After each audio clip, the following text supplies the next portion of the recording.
Vanakkam.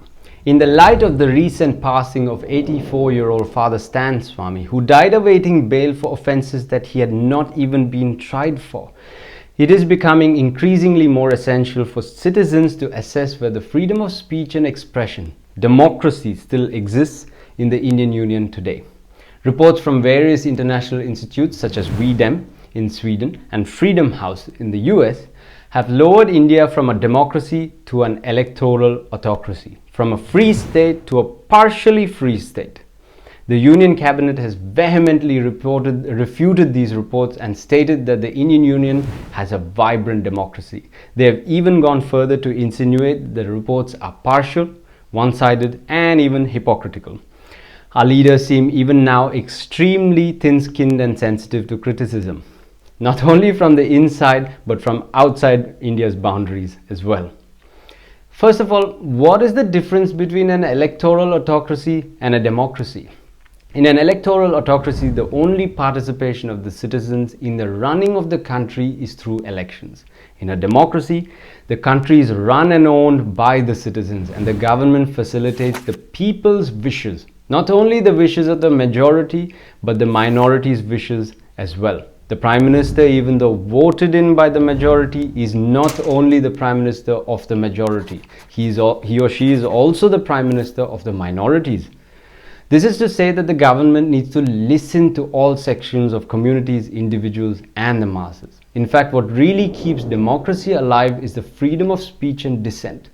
So, today I will not examine the actual reports that have announced India as an electoral autocracy. There are many studies and assessments done on it. A particularly good one in Hindi was done by Dhruv Rate. I've added links below so you can see it.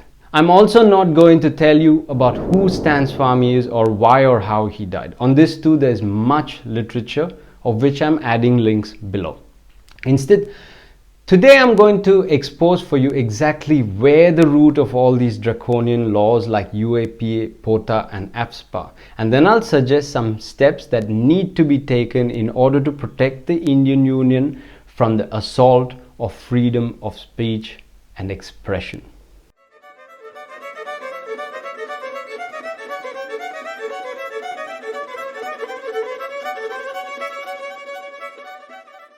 Today, there are a great many laws in India that can hinder free speech, and they have all kinds of names like TADA, which became POTA, UAPA, AFSPA, Sedition, NSA, PSA, COFEPOSA, MISA, Gundas Act, etc. Let's not go into great detail on the intricacies of each law as it will take a lot of time. But in short, sedition allows the state to imprison anyone for showing disaffection towards the government. Sedition is currently under examination by the Supreme Court, and the court called it a colonial law that was meant to suppress the freedom movement. Sedition was used nearly 100 years ago to imprison people like Mohandas Gandhi and Bal Gangadhar Tilak. Removing this law is of utmost importance in my opinion, but will that bring back freedom of speech in India? In my understanding, removal of sedition is definitely one step towards it, but it will not remove the assault on freedom of speech. And here's why.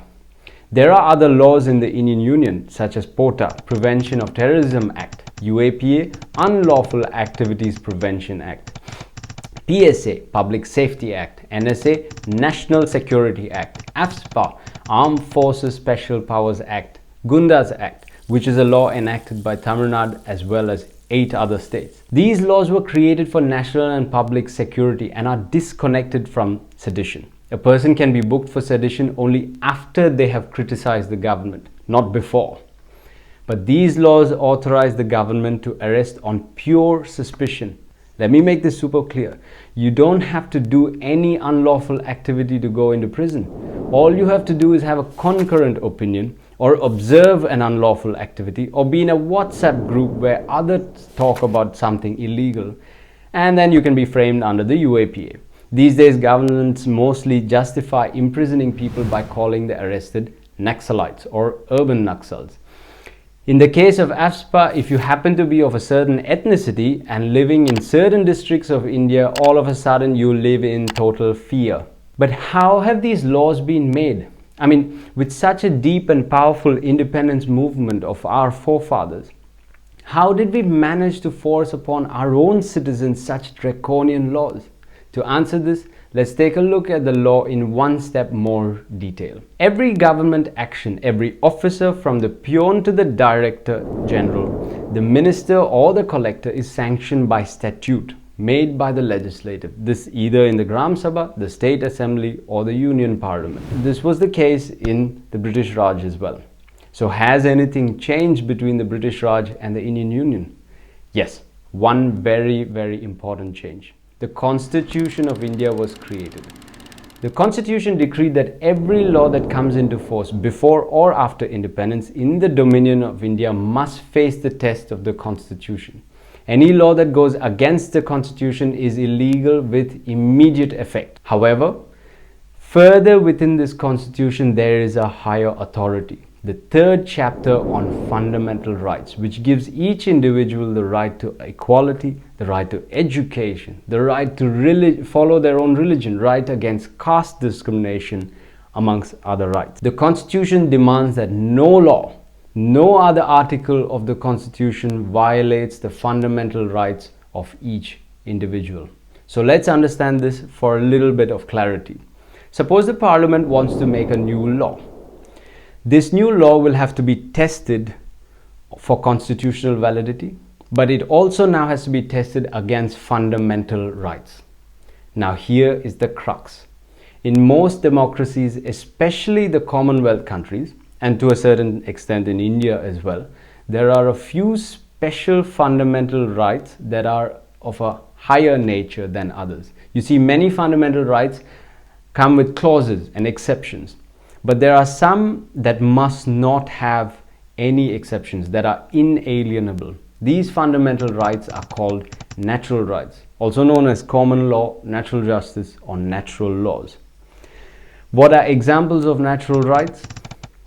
The right to be innocent until proven guilty. The right to life and liberty, except in accordance with law, of course. Right to a fair trial. The right to remedy if a person's rights is violated. You see, there's no point in having a right if you have no way of enforcing it, and a remedy if that right has been taken away from you.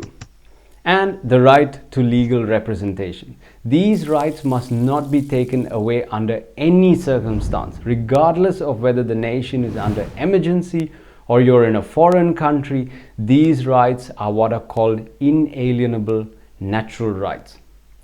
So what went wrong in the Indian system? Unfortunately, while the Constitution was being made, a certain exception found its way into one of our natural rights in India. This extremely dangerous exception clause is found in Article 22 of the Fundamental Rights chapter. Article 22 says in short, no person who is arrested will be detained without being told why, and no person will be denied the right to a lawyer. Anyone who is arrested will be brought in front of a magistrate within 24 hours, and no one can be arrested without the authority of a magistrate. That's all very nice. Now here is the exception clause. Nothing in this law applies to any person who is arrested or detained under any law providing for preventive detention. Preventive detention. What's that? Encyclopedia Britannica's explanation of preventive detention is, and I quote, the practice of incarcerating accused individuals before trial on the assumption that their release would not be in the best interests of society.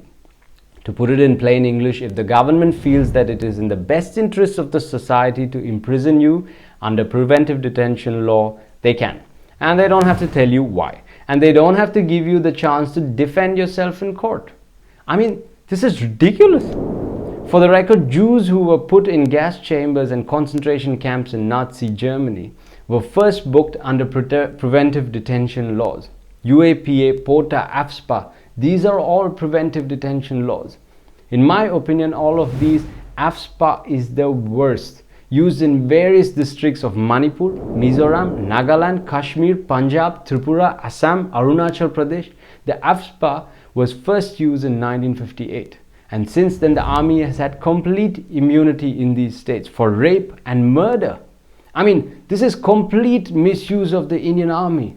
Instead of defending the Union, they are charged now with subjugating citizens of the Union. Friends, the danger of preventive detention is that laws empowered by it do not allow for judicial review.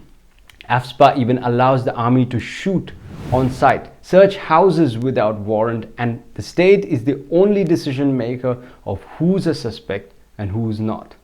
Who might commit a crime in future, not now, in future, and who might not. The Union government can decide without judicial review which region of which district must have the AFSPA enacted upon. Do you see the terrible flaw in this? Tomorrow AFSPA could be enacted where you live. Most democratic nations have taken down any sign of preventive detention from their laws.